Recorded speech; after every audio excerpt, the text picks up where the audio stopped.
Oke, jadi kembali ke masalah bisnis model, ini eh, ya agak sedikit berbeda dengan bisnis plan tadi ya. Jadi di bisnis model ini lebih simpel, lebih ringkas, sederhana dalam satu halaman, satu kanvas, gitu ya.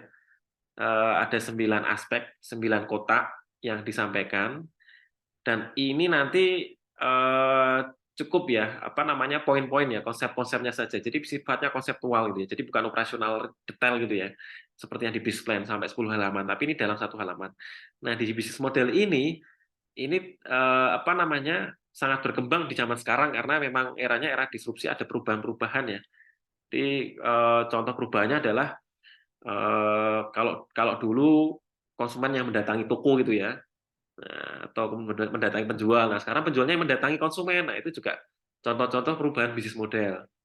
Kemudian, misal kayak tahu bulat itu, contohnya dulu digoreng biasa ya, dingin gitu ya, tapi nggak enak. Akhirnya digoreng dadakan, biar selalu panas gitu ya. Nah, itu kan contoh perubahan bisnis model ya. Kemudian dikampanyekan, dipromosikan dengan menggunakan jingle lagu, dibikin beberapa varian topping gitu ya. Ya, itu kan bisnis model yang divariasikan gitu ya. Nah, itu nanti yang akan coba kita tuliskan di dalam bisnis model Canvas yang nanti teman-teman kerjakan dan akan di running selama 1 semester ke depan.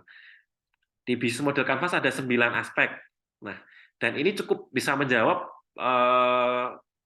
dari beberapa studi kelayakan bisnis. Jadi, permasalahan ketika kita punya ide bisnis adalah apakah kira-kira pertanyaannya ide bisnis yang kita akan kerjakan itu layak enggak gitu ya. Layak enggak, visible atau tidak gitu. Kemudian nanti akan berhasil apa tidak gitu ya.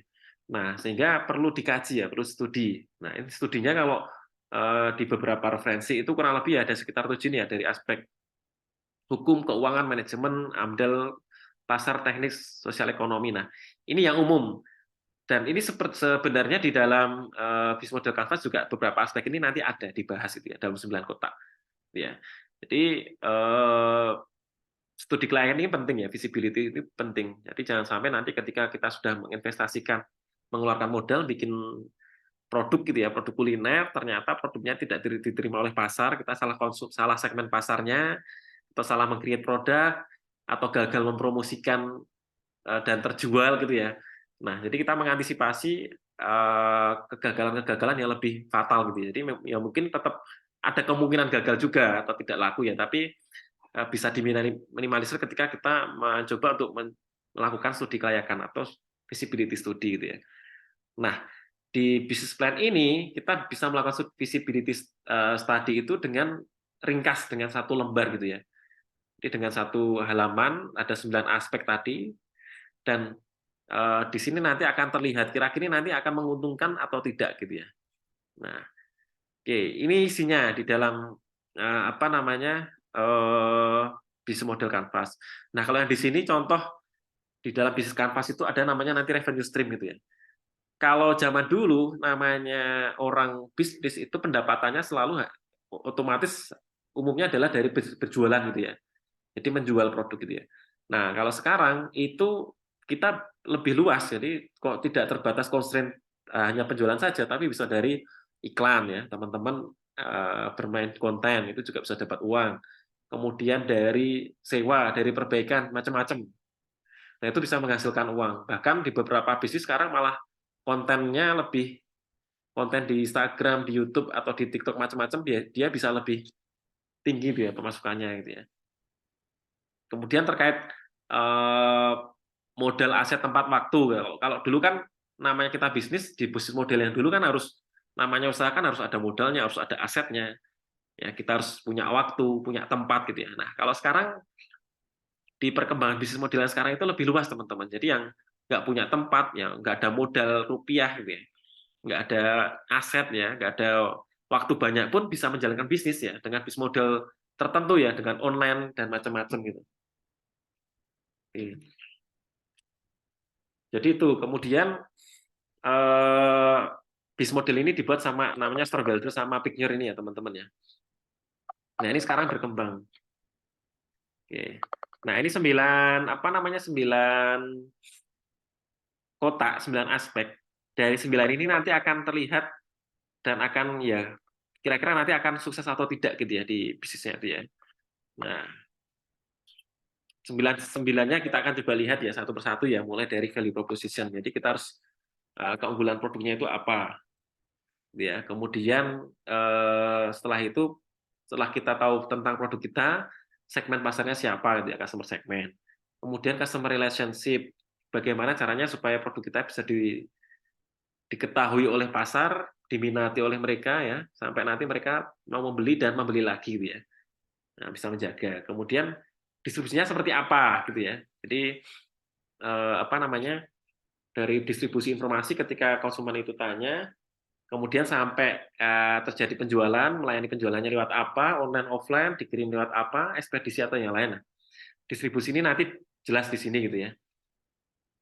Apakah hanya bisnisnya akan online saja? Nggak masalah, karena sekarang bisnis model itu kan kita bisa create benar-benar tidak ada tempatnya gitu ya. Jadi nggak perlu ada orang, tenaga kerja macam-macam juga bisa. Nah, ini yang namanya bisnis model itu seperti itu. Full online, terus nggak harus produksi itu juga bisa. Tapi karena kita di sini teman-teman belajarnya nanti teknis kuliner ya berarti harus ada proses produksi. Kemudian activities kegiatannya apa? Produksi, ada produksi atau tidak? Promosi, pemasaran ya pengurusan izin usaha macam-macam. Key resource sumber dayanya apa? Ya, resources ini ya, sumber dayanya ada tenaga kerja, alat, ya, tempat, macam-macam. Partner terkait dengan mitranya, karena kita namanya bisnis tidak bisa berjalan sendiri ya teman-teman ya, harus ada partnernya. Untuk bahan baku butuh supplier, membantu menjualkan butuh distributor, reseller, toko, ya, toko oleh-oleh macam-macam. Kemudian yang di bawah terkait cost structure ini terkait HPP gitu ya, biaya-biaya yang kita keluarkan untuk membuat produknya, HPP, biaya untuk pemasarannya, ya biaya untuk penjualannya gitu ya. Kemudian nanti labanya berapa, ketemu harga jualnya berapa. Nah, di revenue stream ini tadi yang ada di slide sebelumnya, ini gimana caranya dari bisnis itu bisa menghasilkan uang gitu ya. Nah, kalau yang umum kan tadi kalau kita namanya bisnis ya kita bikin produk kan dijual ya. Nah, ternyata di bisnis model yang sekarang ini banyak cara untuk bisa dapat memasukkan itu ya di revenue stream itu ya. Tadi yang ada di slide sebelumnya itu. Nah, ini yang gambaran nanti yang akan 9 ini yang nanti dikerjakan dan ini saling terhubung teman-teman. Jadi ketika kita menuliskan membuat BMC ini antar kota itu tidak nyambung itu nanti akan terlihat. Karena kenapa? Dalam satu halaman terlihat. Ya, ketika kita memutuskan online berjualan saja misalnya, tapi di sini kok butuh tempat produksi ya, kan berarti nggak nyambung.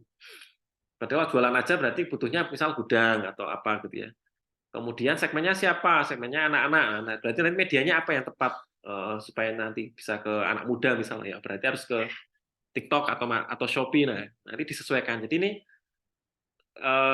antar kota ini terhubung gitu ya, teman-teman. Saling saling relate gitu ya, nyambung antara satu kota dengan yang lain.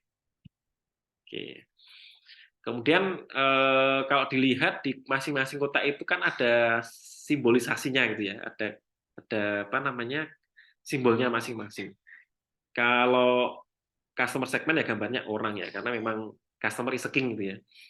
Ya kita berusaha untuk mencari orang yang tepat yang akan membeli produk kita. Jadi kadang bisa jadi produk kita itu tidak laku bukan karena produknya jelek gitu ya, tapi karena kita belum ketemu orang yang tepat gitu ya. Jadi, oh ini harganya terlalu mahal, oh ini harganya terlalu murah, karena kenapa?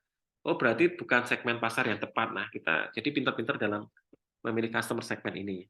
Kemudian value proposition ya disimbolkan dalam bentuk kado gitu ya. Nah kenapa kado? Ya bingkisan gitu ya, karena memang kita berusaha ketika membuat produk itu sebaik mungkin ya, seindah mungkin, semenarik mungkin, dan semenyenangkan mungkin sehingga konsumen itu senang gitu ya, senang, puas, bangga ketika menggunakan produk kita. Kan ketika kita dapat kado kan rasanya senang gitu ya. Ya, nah seperti itu. Jadi kita bikin produk itu harus bisa menyenangkan ya, menyenangkan, memuaskan, memberikan kepuasan kepada konsumen. Oke, kemudian truk itu gambar apa? Channel itu ya, distribusi ya tadi ya. Jadi distribusi informasi, distribusi produk itu mau seperti apa supaya produk kita bisa sampai ke tangan konsumen. Kemudian kalau gambar uang ini ya jelas ini untuk revenue stream tadi ya, penjualannya mau lewat apa gitu ya, pemasukannya. Oke.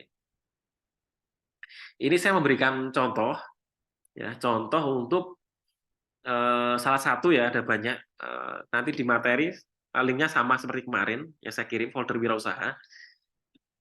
Nah, di contoh ini nanti ini salah satu yang tentang food ya, kebetulan ya, tentang makanan ya. Nanti yang es krim itu makanan atau minuman ini?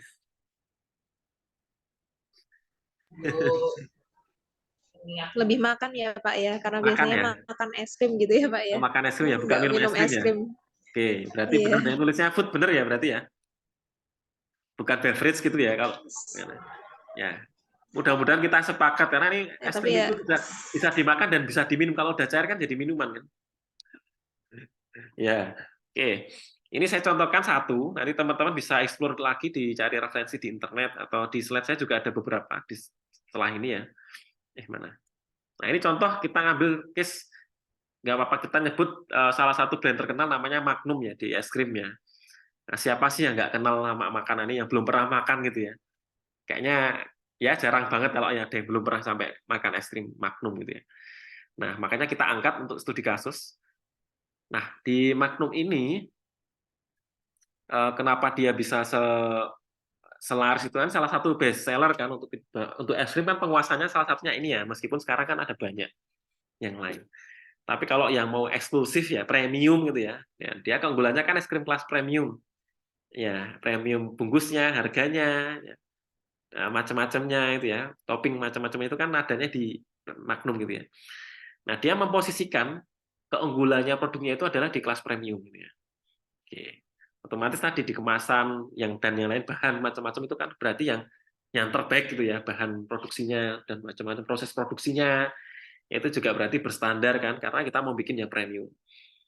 Varian rasanya, dia keunggulannya varian rasanya ada banyak berarti ya. Saya juga tidak hafal ya. Kemudian self esteem. Jadi setiap orang yang makan es krim itu mendapatkan sensasi kenikmatan gitu ya. Serasa artis gitu ya mungkin ya. Karena yang endorse kan ini endorse-nya kan artis-artis ya. Serasa melayang-layang gitu. Jadi pokoknya kenikmatan yang luar biasa itu yang didapatkan ketika makan es krim ini gitu ya. Nah, itu keunggulan-keunggulan yang dikembangkan oleh Magnum gitu ya. Kemudian segmennya siapa? Segmennya jelas penikmat es krim karena bisa jadi ada kelompok-kelompok masyarakat yang dia tidak bisa makan es gitu kan. Jadi dia memang sasarannya jangan ditulis semua masyarakat gitu ya. Kadang kalau kita temui kalau teman-teman SBMC itu semua masyarakat gitu ya, semuanya ditulis semua umur ya, nggak ada batasannya. Customer segment itu harus teman-teman bisa memilih gitu ya. Kan tidak semua orang juga bisa konsumsi es gitu ya, karena ada kondisi-kondisi tertentu. Makanya dia ditulisnya penikmat es krim. Berarti dia pasti senang makan es dan senang es krim gitu ya. Terus kelasnya siapa? Kelasnya middle gitu ya. Dia ngambilnya adalah di kelas middle end ini yang menengah gitu ya, menengah ke atas gitu ya. Karena sesuai tadi, dia keunggulannya adalah di premium, maka sasarannya menengah ke atas. Kalau teman-teman bikin produknya premium, tapi segmennya di kelas ya low end gitu ya, di kelas bawah gitu ya, ya itu pasti nggak laku gitu ya, karena ya mereka keterbatasan budget, keterbatasan anggaran gitu ya. Yang penting makan es krim itu aja ya, mungkin kalau di level bawah gitu ya. Es krim apa aja gitu, kalau sekarang ada yang murah-murah juga banyak. Nah, jadi ini harus sesuai value proposition sama customer segment itu contohnya ya. Pleasure seeker tadi ya yang pengen mencari kenikmatan, mencari sensasi gitu ya. Oh, biar nggak ketinggalan sama yang lain. Oh, yang lain udah pada makan ini. Nah, sampai kayak gitu ya. Belum makan itu belum makan es krim. Nah, bisa jadi kan sampai ke situ kan kalau Magnum itu. Kemudian customer relationship.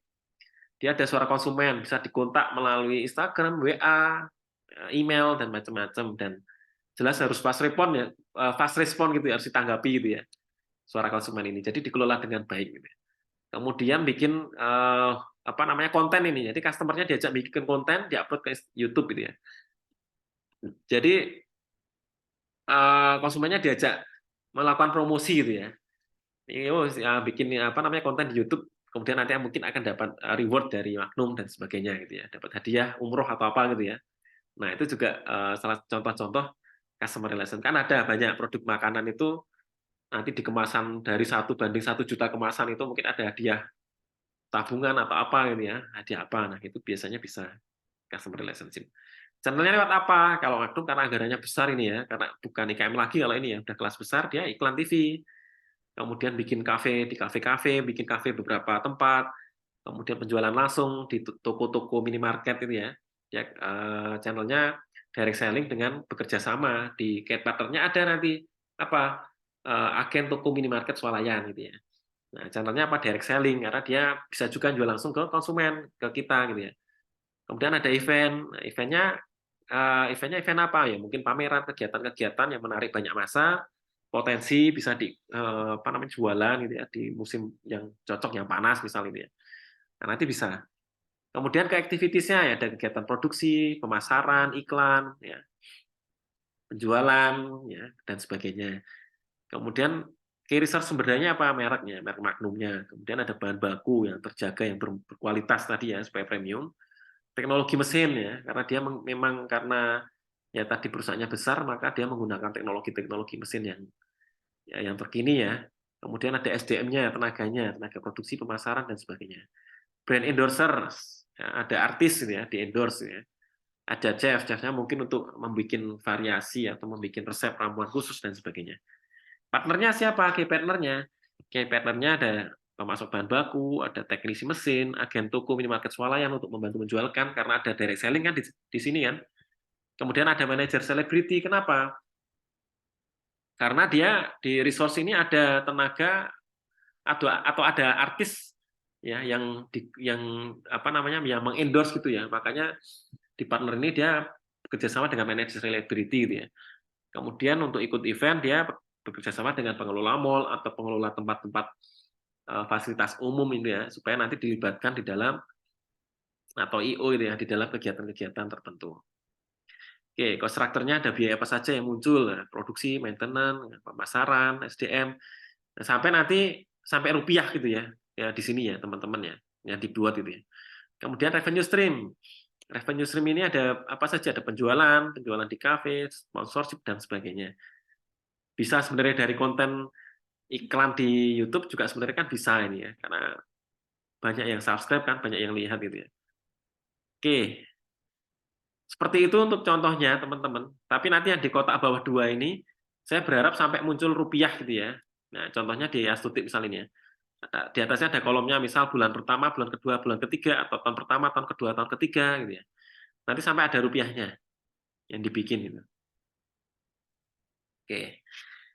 Seperti itu untuk materinya. Ada yang mau ditanyakan silahkan dari teman-teman. Kalau ada yang belum jelas.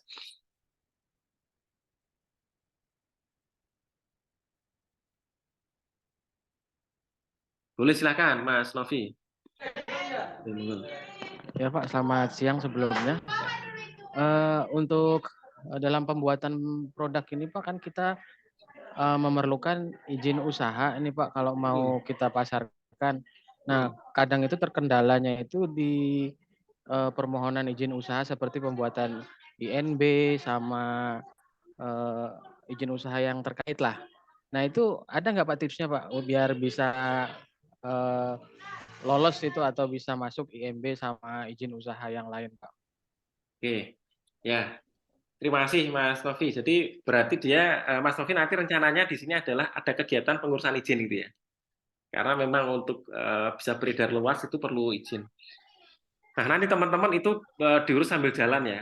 Nanti kita sambil kalau misal belum ada izinnya ya kita jual di kalangan sendiri dulu aja di internal UNJ itu ya, di teman-temannya gitu ya. Itu saya rasa nggak masalah, yang penting produknya aman. Nah, nanti ketika baru akan dipasarkan ke minimarket, ke toko-toko besar, swalayan itu baru akan diminta ya, PIRT, macam-macam, IMB.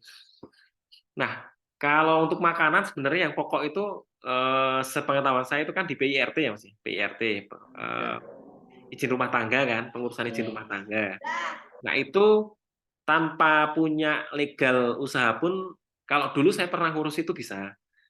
Tetapi kalau memang sekarang harus punya legal, berarti harus mengurus di OSS gitu ya, harus punya NIB.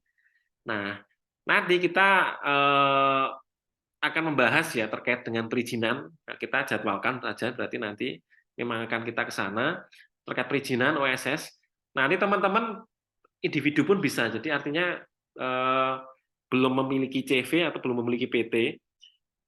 Jadi bisnisnya itu bisnis personal itu ya. Bisnis orangan, perseorangan gitu ya. Itu bisa sekarang Mas. Jadi nanti tinggal apa namanya, daftar aja di OSS ya. OSS kita sampai selesai terbit NIP cepat. Mungkin hanya butuh ya nggak 1 jaman lah mungkin ya, atau bisa jadi kurang kalau datanya sudah lengkap. Gitu. Besok coba akan kita kaji lagi Mas yang terkait dengan perizinan. Yang jelas kalau memang enak itu kalau kita sudah berlegal ada CV atau PT, meskipun itu CV PT perseorangan itu ya. Karena sekarang kan memungkinkan teman-teman bikin usaha itu nggak perlu bikin akta akta perusahaan dengan banyak orang, tapi cukup di akta itu 1 orang saja sekarang bisa. Jadi namanya perusahaan perseorangan itu juga bisa. Oke. Nah itu nanti tips-tipsnya nanti kita memang harus banyak penyesuaian tergantung dengan kondisinya. Kalau untuk yang kasus untuk kuliah kita di semester ini nanti belum sampai ke legal CVPT nggak masalah, tapi nanti akan saya sampaikan prosedurnya. Karena memang itu ada di dalam silabus itu ya. Jadi nanti tetap saya sampaikan meskipun nanti tidak dilakukan. Gitu. Mungkin itu dulu ya Mas ya. Oh iya, terima kasih Pak. Besok kita sambung lagi terkait dengan perizinan.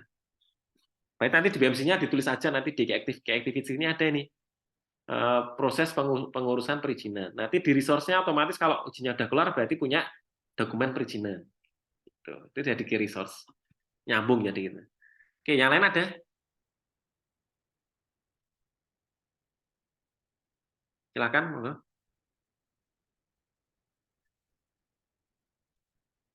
Mbak Lela, Mbak Ariska, dan siapa ya?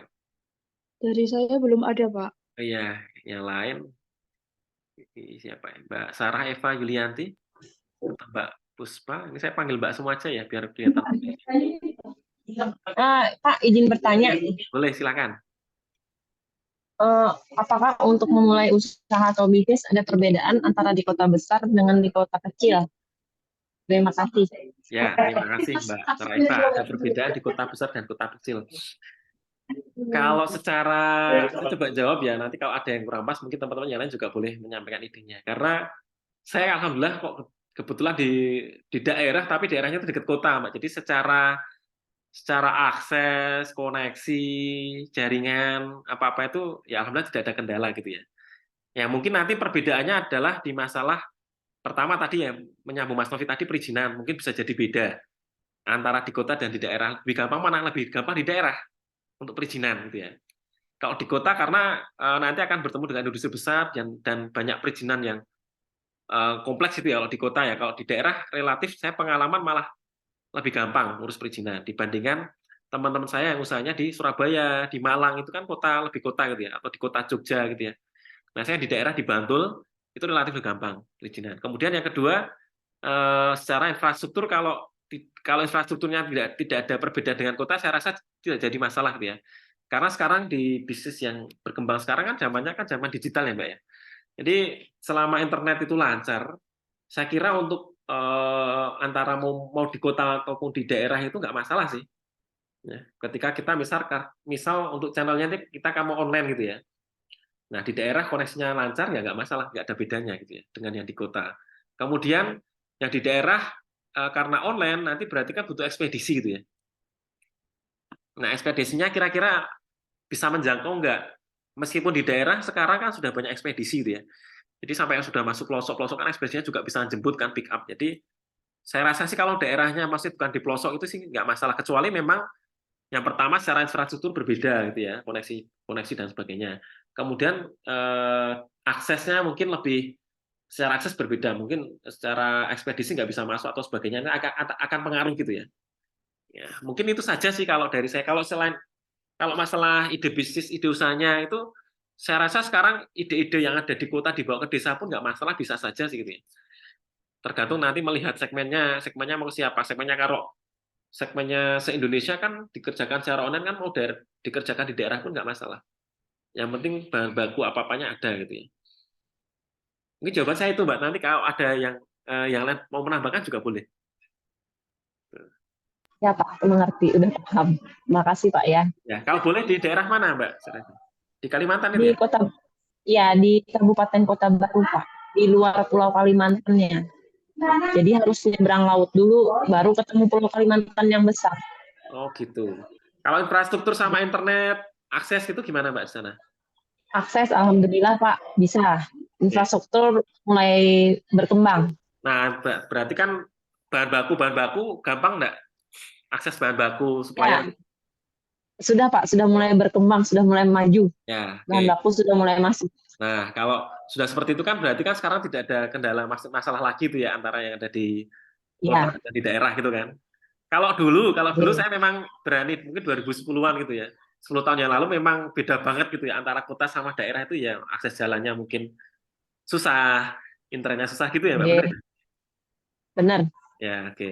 Kalau sekarang harusnya nggak ada kendala sih ya, Mbak, di daerah maupun di kota. Jadi di daerah sekarang berpotensi untuk eh, berwirausaha, mendirikan startup dan pasarnya di kota gitu ya. Itu bisa. Rasa bisa. Oke. Terima kasih Pak Ya, ya. nggak apa-apa. Sama-sama. Terima kasih, Mbak. Panggilannya Mbak Sarah, apa Mbak Eva, apa siapa ini? Mbak Sarah Eva gitu ya. Oke, terima kasih.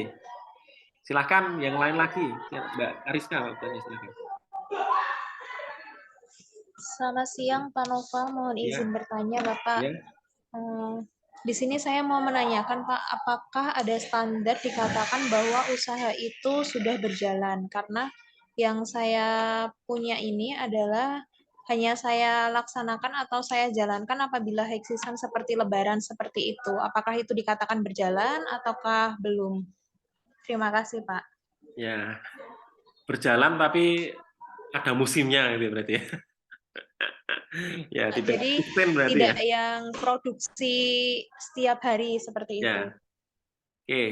Ya. Ya musiman berarti kan ya. Dikatakan musiman gitu ya. Kalau kita mungkin nyebutnya musiman ya. Nah, tadi. Oke. Eh, Kalau masalah indikator itu kan nanti kan nggak apa namanya kembali ke masing-masing aja sih kan setiap orang mungkin mendirikan usaha kan ada targetnya yang berbeda-beda gitu ya. Jadi ada yang saya harus bisnis itu kalau 1 tahun menghasilkan 1 miliar misalnya. Nah, terus harus usahanya jalan terus apa tidak? Nah, kalau saya usahanya mobil kan jual mobil 4 aja kan udah 1 miliar gitu kan, nggak usah Iya, tiap hari betul. jualan kan. Udah berhasil karena indikatornya adalah tercapai omset 1 miliar. Nah, itu. Kemudian apa namanya omsetnya 1 miliar saya jualnya apa? Jual rumah gitu ya. Ya udah jual rumah 1 apa 2 aja udah tertutup. Jadi nggak usah tiap hari ngurusi usaha pun bisa. Nah, ini nanti akan tergantung sebenarnya standar target capaian di usahanya masing-masing apa gitu, Pak. Karena beda-beda kan. Nah, kalau misal kita berbicara target usaha secara umum, ya biasanya kita membuat target yang bulanan dan bisnisnya yang bisnis kita ngomongkan bisnis kecil ya, yang industri kecil ya, bukan yang jual mobil, jual rumah gitu ya. Nah, itu Iya, ya betul, Pak.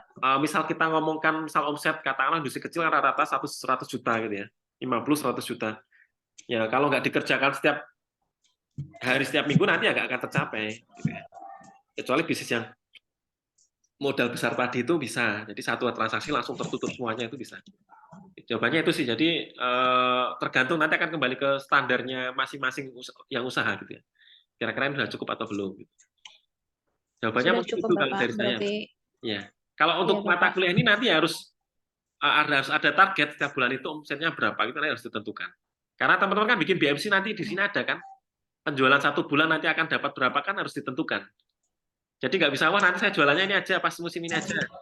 Nah, di sini nanti harus setiap bulan harus ada penjualan. Kemudian itu nanti patokan targetnya dari Pak Nova atau dari setiap kelompok nanti akan berdiskusi sendiri? Setiap kelompok diskusi aja. Saya belum membuat patok. Oh, baik. Jadi Oh saya iya, sekarang baik, Pak. bebaskan dulu, maksudnya biar kalian berkreasi. Kira-kira dengan produk seperti ini, waktu seperti ini masih ada kuliah kan? Nah, kira-kira saya bisa menjual berapa gitu ya dengan pasarnya seperti ini ya. Nah, nanti teman-teman ya coba mengklik dulu. Nanti saya akan memberikan masukan ketika pas presentasi. Kalau sekarang saya tentukan, Baik, Pak. nanti takutnya jadi beban gitu ya. Ya, oke. Oke, ada lagi yang lain? Satu lagi mungkin. Tadi Mbak Anissa apa siapa tadi ya? Resen tadi ya? Saya, Pak. Oh ya, silakan Mbak Anissa. Jadi mau nanya terkait BMC ini sih, Pak. Oh ya, silakan. Kalau boleh tahu, BMC ini terus ditujukan ke siapa ya, Pak? Jadi hanya untuk acuan kita yang mau buat usaha atau bagaimana? Tadi kalau nggak salah dengar itu Bapak mengatakan bahwa kalau mau buat usaha itu yang dilihat dari BMC-nya. Gitu, Pak. Terima kasih. Ya, oke. Ya, good. Ya, pertanyaan yang bagus. Jadi Sebenarnya tadi udah saya singgung. Jadi memang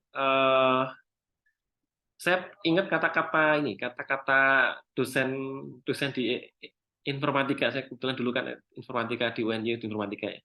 Itu ngomongnya gini, teman-teman ada yang pernah dengar ya? Kalau kita tidak merencanakan sesuatu, sama saja kita merencanakan apa, teman-teman? Kegagalan gitu ya. Jadi kalau kita tidak merencanakan sesuatu, sama saja kita merencanakan kegagalannya. Termasuk sama di kasus bisnis, di dunia bisnis ini, di startup ini, kalau kita tidak membuat plan ya, tidak membuat perencanaan bisnis gitu ya, kita langsung terjun jualan ya, kemungkinan berhasilnya tetap ada gitu ya, kita langsung berhasil bisa menjual itu ada, tapi kemungkinan gagalnya akan lebih besar, resiko gagalnya akan lebih besar ya, karena tidak direncanakan. Nah, BMC ini fungsinya adalah untuk merencanakan bisnis tadi, kalau itu usahanya baru. Kalau usaha yang udah jalan, digunakan untuk apa? Untuk mengevaluasi bagian mana ini yang masih kurang bagus, bagian mana kurang optimal, bisa ditingkatkan. Oh, kok kemarin ada masalah ini ya? Masalahnya kenapa? Oh, dicek ini. Oh, karena di bagian mana ya? Oh, problemnya kurang seperti ini. Nah, jadi ada dua fungsi. Nah, diperuntukannya untuk siapa ya? Pertama ya untuk yang UKM-nya atau pelaku usahanya sendiri. Karena ini nanti jadi pegangan acuan untuk pengembangan. Nah, di tempat saya pun ini ketika merencanakan sampai sekarang berjalan, setiap tahun ini berkembang terus, Mbak. Jadi setiap tahun saya update. Karena apa? Saya mengikuti pasar. Oh, sekarang medianya dulu saya belum mengarah ke TikTok. Tahun 2023 sudah channelnya saya update lagi. Sekarang jualan harus ke TikTok gitu ya. Karena kenapa? Sekarang pasarnya banyak online-nya di TikTok gitu ya. Atau Shopee nah dan sebagainya. Jadi apa namanya? Ini terus kita gunakan jadi patokan untuk kita mengevaluasi, untuk merencanakan dan mengevaluasi. Jadi bagi pelaku usahanya. Kemudian yang kedua, ketika teman-teman nanti akan mengajukan pendanaan ya, ikut presentasi bisnis tadi ya saya sampaikan ya, atau ikut PMW, ikut PKM macam-macam itu ya. Nanti akan diminta lampirannya ini salah satunya. Ya, nah, teman-teman belum pernah ikut ya, Mbak Anissa pernah ikut ya? Kegiatan-kegiatan wirausahaan pernah ikut belum? Mandiri usaha. Belum, tapi tahu, Pak. Tahu. Nah, diminta Iya. BMC nggak? Iya, biasanya ngelampirin BMC. Nah, karena memang ini bagi investor atau bagi juri atau kurator ini nanti jadi salah satu tools untuk menilai. Tadi ya, karena fungsinya tadi kan akan kelihatan ini bisnisnya, oh ini nggak visible, ini nggak layak ini. Itu kan akan terlihat. Jadi bagi para kurator atau juri atau reviewer itu nanti jadi bahan untuk menilai kita. Jadi manfaatnya tidak hanya untuk pelaku usaha, tapi untuk pihak eksternal juga itu. Jadi ada banyak fungsi. Jadi seperti itu Mbak kurang lebih gambarannya. Bisa untuk pelakunya maupun pihak eksternal, untuk mitra kita atau pendana yang nanti akan memberikan dana ke kita gitu ya. Nah, akan melihat ke sini sekarang. Trennya seperti ini. Begitu, Mbak Anissa? Iya, Pak. Dimengerti. Terima kasih, Pak. Ya, sama-sama. Oke, terima kasih teman-teman. Saya rasa cukup kita tutup akhiri aja ya untuk ya teori ini ya. Saya stop recording dulu. Setelah ini nanti teman-teman silakan bisa dibikin gitu ya selama seminggu ke depan. Saya stop record dulu ya.